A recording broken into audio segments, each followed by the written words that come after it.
मैया कौन है आपके हमारे पिता?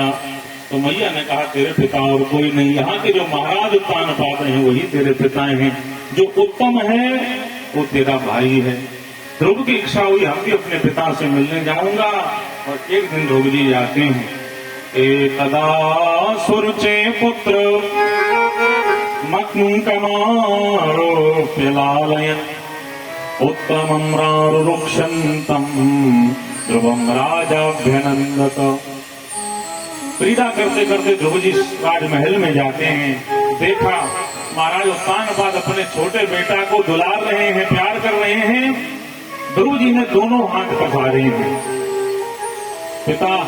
पिताजी हमको भी अपने अंक में बिठा लीजिएगा।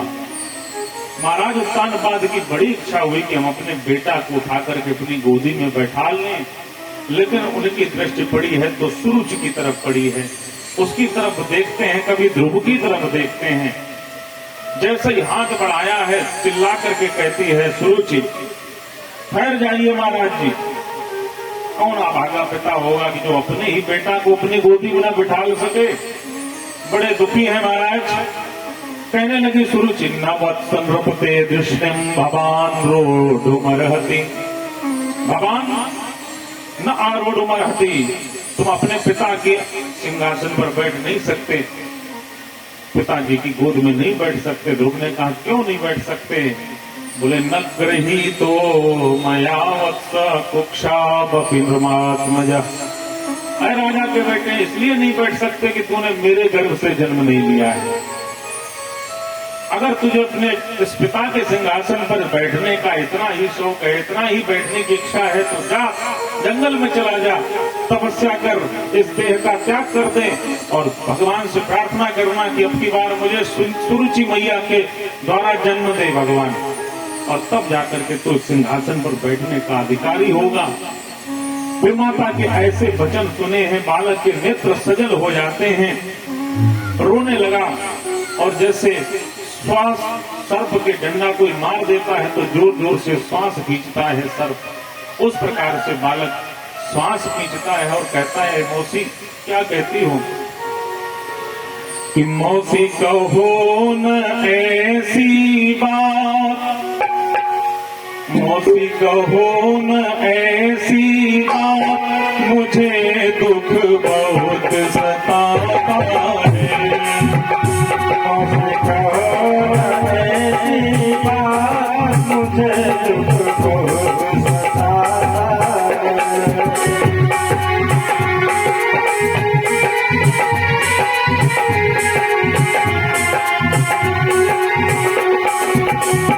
क्यों बोले तू कटुबैन, क्यों बोले तू कटुबैन, ये मुझसे सुना न जाता है। मौसी कहे न ऐसी बात, मुझे बहुत सताता है।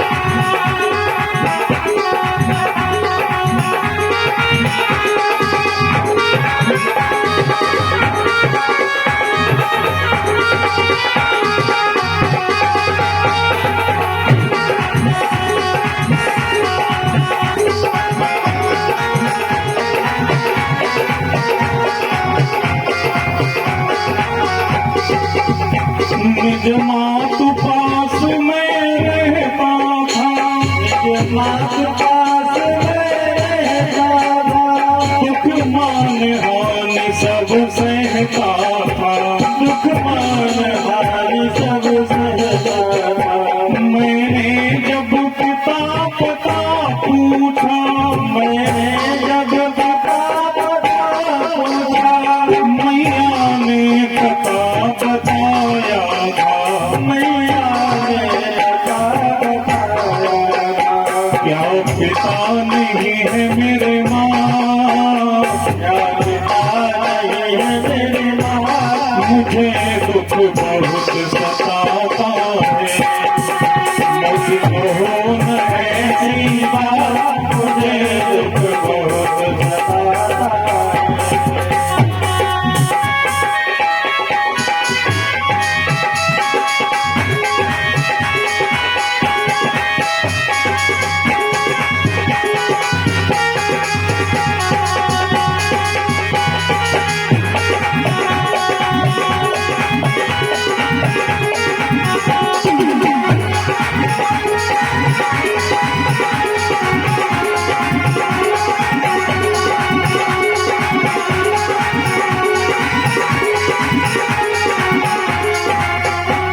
दीर्घम ससंति व्रजिनस्य पारम् अपश्यति बालक बाला मामंगलम तात परे शुभस्था बुनते जनो यत पर दुख दस्ता। आज माता के द्वारा ऐसे दुर्वचन सुनकर के बालक को अगाध पीड़ा होती है। श्वासें खींचता हुआ अपनी मैया के पास जाता है। आज सुनीत ने कहा है, ध्रुव क्या हो गया? बोलने की स्थिति में नहीं थे ध्रुव जी महाराज। अन्य लोगों ने बताया कि आज छोटी माता ने ध्रुव जी का बड़ा अपमान किया, ऐसे ऐसे शब्दों का प्रयोग किया। लंबी श्वासें खींच करके सुनीत कहती है, ठीक ही कहती है तेरी माँ, आज तूने इस अभागन की कोख से ही जन्म क्यों लिया? और वास्तव में बेटा, मैंने तुझे झूठा कहा था, वो तेरे पिता ही नहीं है, वो तेरे पिता असली पिता नहीं। अरे वो पिता तो केवल यही का पिता है, इसी जन्म का पिता है। असली पिता तो जगत पिता है। ध्रुव ने कहा, जगत पिता कौन है माँ? बोले जो सर्वत्र व्यापी है, सब जगह रहता है। कैसे मिलेगा? बोले उसकी तपस्या करनी पड़ती है, एकांत स्थल में जाकर के उसे पुकारना पड़ता है, तब वो मिलता है। ध्रुव जी ने कहा, तो मैया मैं उसी पिता के पास जाऊंगा जो मेरा असली पिता है। मैया ने कहा, बेटा वो पिता ऐसे प्राप्त नहीं होता। ध्रुव जी ने कहा, कुछ भी हो जाए, कितनी भी पीड़ा सहनी पड़े, लेकिन मैं उस जगत पिता को प्राप्त करके रहूंगा। सुनीति के मुख से तो वचन निकल गया, लेकिन सोचती है कि मैंने ये क्या बोल दिया अपने बेटे से।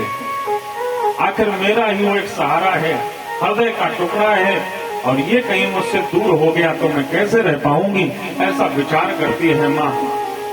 ध्रुव जी ने सोचा, अगर मैया के सामने जाऊंगा आज्ञा लेकर के तो माँ कभी जाने नहीं देगी, इसलिए भगवान को प्राप्त करना है तो चुपचाप जाना पड़ेगा। जिस समय माँ रात्रि में शयन कर रही थी, ध्रुव जी उठ करके चुपचाप निकल जाते हैं। जब निकले हैं तो सैनिकों ने देखा कि महाराज जी का बेटा कहीं रात्रि में जा रहा है। महाराज जी को सूचना दिया, उनका पुत्र तो जा रहा है। बोले, ध्रुव जी कहाँ जा रहे हो? भगवान को प्राप्त करने जा रहा हूँ, आपका बालक भगवान को प्राप्त करने जा रहा। कह दो जितना भोजन तुम्हें दिया जाता उसका 2 गुना भोजन अब दिया जाने लगेगा। ध्रुव जी से जाकर के सैनिकों ने कहा, 2 गुना भोजन मिलेगा। ध्रुव जी ने कहा, इसके मतलब असली पिता वही है, उसे प्राप्त करने के लिए दरवाजे से बाहर कदम रखा है, फायदा शुरू हो गया है। बोले, कह दो जाकर के महाराज से नहीं चाहिए भोजन। बोले, मना कर रहे हैं। बोले, कह दो जाकर के कि अब महीने भर का अधिक राशन मिलेगा। ध्रुव जी फिर भी वापस नहीं आए। कह दो आधा राज्य मिल जाएगा, अब लौट आओ ध्रुव जी महाराज, आधे राज्य पर तुम्हारा अधिकार होगा। ध्रुव जी ने कहा, पिताजी से कह दीजिए पूरा राज्य भी अगर मुझे दे देंगे फिर भी मैं वापस आने वाला नहीं हूं। आखिर मैं ऐसा क्षत्रिय नहीं हूं जो अपनी बात कहकर के पीछे हट जाऊं। ध्रुव जी जा रहे हैं भगवान को पाने के लिए। नारद जी महाराज ने सोचा, जय हो ब्राह्मण देवता की, नारद जी ने सोचा कि लाओ चेला जा रहा है, कम से कम परीक्षा तो ले ले, आखिर चेला है कैसा। क्योंकि आखिर वैराग्य तो बहुत जल्दी लोगों के अंदर जगता है। जाकर के पहुंच जाते हैं हरिद्वार और 3 दिन बाद फिर बोरिया बिस्तर बांध के लौट आते हैं। बोले, अपने ही तो परिवार है। एक जगह पर क्या हुआ, एक बेटा ने अपने पिता के डंडे का प्रहार कर दिया, तो पिता को बहुत खराब लगा कि बेटा ने प्रहार कर दिया। बेटा ने पिता को चप्पल से प्रहार किया, पिता को बड़ा बुरा लगा, ऐसा घर छोड़ देंगे, जाकर के गंगा घाट पर पहुंच गए, यहीं रहेंगे, घर जाएंगे ही नहीं। 2-3 दिन हुए कि घर की याद आने लगी। बाबा जी से बोले, महाराज इच्छा है घर हुआ है। बोले, क्यों? बोले, अब बेटा ने एक ही बार तो मारा है, कम से कम 4 बार जब मारे तब घर छोड़ना चाहिए, रामायण में भी लिखा है। तो महात्मा जी ने कहा, हमें भी बताइए रामायण में क्या लिखा। बोले, चौथे पने जाए वृत्तानन। अब एक ही पने ही पड़ी है, जब 4 पने तब बन जाना चाहिए, चौथे पने ही।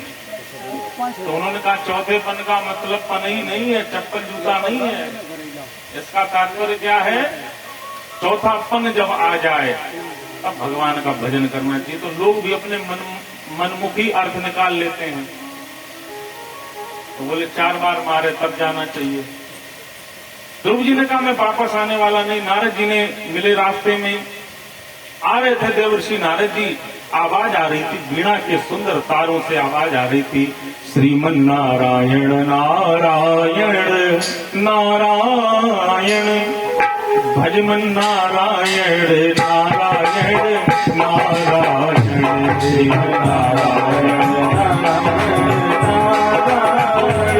भजमन नारायण नारायण नारायण।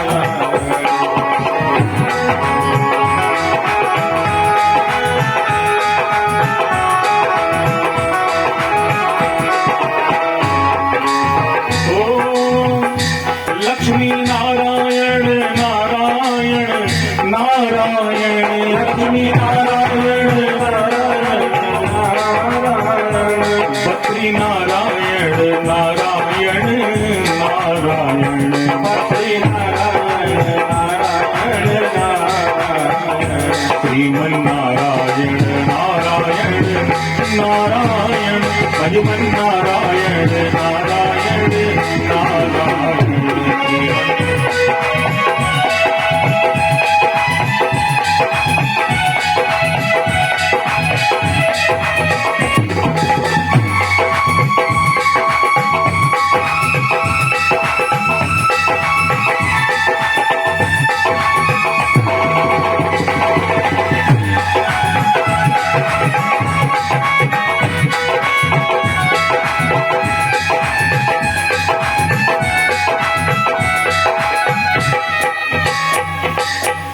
देखा देवर्षि आ रहे हैं, ध्रुव जी ने प्रणाम किया, कोई संत जा रहा है। देवर्षि नारद ने कहा बेटा आप कौन? मैं ध्रुव। कहाँ जा रहे हो? भगवान को पाने के लिए। बोले बेटा घर लौट जाओ। क्यों? अरे भगवान को पाना इतना सरल नहीं है, जंगल में जाओगे बड़े बड़े हिंसक जीव तुम्हें अपना आहार कर जाएंगे। बोले जब वो भगवान हमारा पिता ही है तो जंगल में भी हमारी रक्षा करेगा। अरे बेटा जाओ, तुम्हारी माता को कितना कष्ट हो रहा होगा, अगर तुम ही उसके अकेले सहारा थे, पता नहीं सूरज उसके साथ क्या व्यवहार करेगी, ऐसा तो नहीं कहीं उसको मार डाले। लौट जाओ। ध्रुव जी नारद जी देख रहे थे ऐसा न हो कहीं माता की याद आएगी, घर की याद आएगी, अभी 5 वर्ष की आयु है, भगवान को पाना इतना सरल नहीं है, बेटा जाओ वापस। ध्रुव जी ने कहा आपके बाबा जी की बात बताओ, तुम्हारा काम क्या है? बोले हमारा काम यह है लोगों को सही रास्ते पर ले जाते हैं। बोले यही काम हमारे साथ कर रहे हो, हमको तो वापस भेज रहे हो। अगर भगवान की रास्ता दिखानी है तो महाराज कुछ बताइए, नहीं तो मुझे जाने दीजिएगा, मैं वापस नहीं लौटूंगा। नारद जी समझ गए चेला पक्का है, अब ये नहीं जाएगा। बोले बेटा हम एक मंत्र देते हैं, इस मंत्र का तुम जाप करना, और तत्रात कक्ष भद्रम ते यमुनाया तटम शुचि पुण्यम मधुवनम यत्र सानिध्यम नित्यदारे। ध्रुव जी यहाँ से आप सीधे वृंदावन के मधुवन पर जाइए, यमुना जी में स्नान कीजिए और मधुवन में आप भगवान का ये 12 मंत्र ओम नमो भगवते वासुदेवाय, इस मंत्र का आप जप कीजिएगा और नित्य स्नान करके जप करना और तुम्हें शीघ्र भगवान की प्राप्ति होगी। ध्रुव जी ने मंत्र ग्रहण किया है और भगवान को याद करके आज चलते हैं। ध्रुव जी ने कहा महाराज सीधे याद रखिए, जो सबकी रक्षा करता है वही मेरी भी रक्षा करेगा। जाकी कृपा सब बीज उगे और फल आवत वृक्षन में रसवारे। वृक्षों में सुंदर सुंदर फल आते हैं किसकी कृपा से? भगवत कृपा से। हम जो बीज बोते हैं सुंदर फल निकलते हैं किसकी कृपा से? भगवत कृपा से। और गर्भ में जीव जिए के ही भांति, आउज में सब भांति सुखारे। और पृथ्वी जिसके बल घूम रही और घूमत सूरज चाँद बतारे। और ऐ भक्त काहे उदास फिरो, को मार सके जो पिता रखवारे। कौन मार सकता है उसको? जाकर के पहुंचे, यमुना जी में स्नान किया और भगवान का ध्यान करते हैं। ध्यान लगा करके इस मंत्र का जप करते हैं। 2-4 बार आप लोग भी बोलिएगा तो भगवान का कीर्तन होगा। ओम नमो भगवते वासुदेवा, ओम नमो वासुदेवा, ओम नमो भगवते वासुदेवा, ओम नमो भगवते वासुदेवाय नंद नंदना,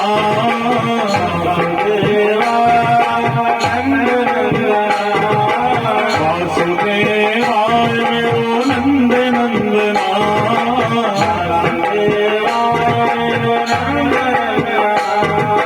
ओम नमो भगवते वासुदेवाय, ओम नमो भगवते वासुदेवाय।